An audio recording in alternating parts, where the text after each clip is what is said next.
إخواني أخواتي السادة المديرين كل بصفته واسمه. إذن بعد قليل ستنطلق المقابلة النهائية للدوري الرمضاني لكرة القدم المصغرة لفائدة رجال التعليم، وسيلتقي في المقابلة النهائية فريق الشعلة ضد فريق الكرامة. إذن بعد قليل نلتقي وإياكم مع المباراة النهائية.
نهائية للدوري الرمضاني المنظم من طرف مؤسسة الإعلام الاجتماعية للتعليم فرع وزارة التربية الوطنية والتعليم الأولي والرياضة الرئاسي تشرفوا اليوم بحضور الحفل الختامي لكرة دوري رمضان كرة القدم المصغرة، وهي مناسبة لتشجيع كل العاملين في القطاع الرياضي وكل العاملين في الأنشطة الرياضية، وخاصة جمعية الأعمال الاجتماعية للرجال ونساء التعليم.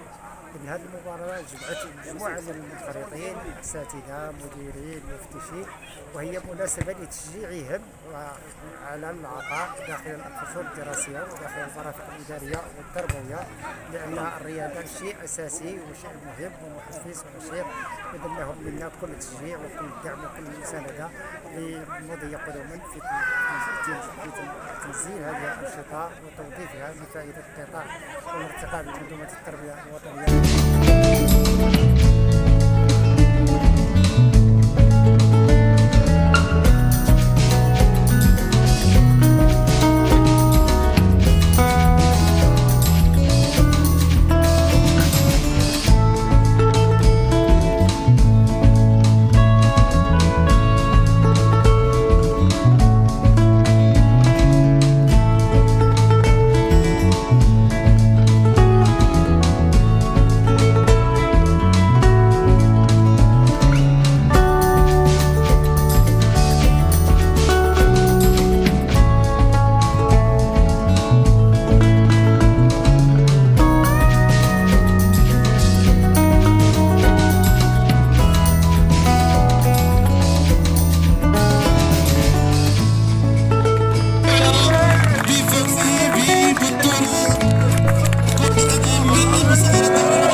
تربوية الجمهور الكريم. أول قبل كل شيء ترحبوا بالسيد المدير الإقليمي اللي الله تعين عندنا في المديرية، مرحبا به.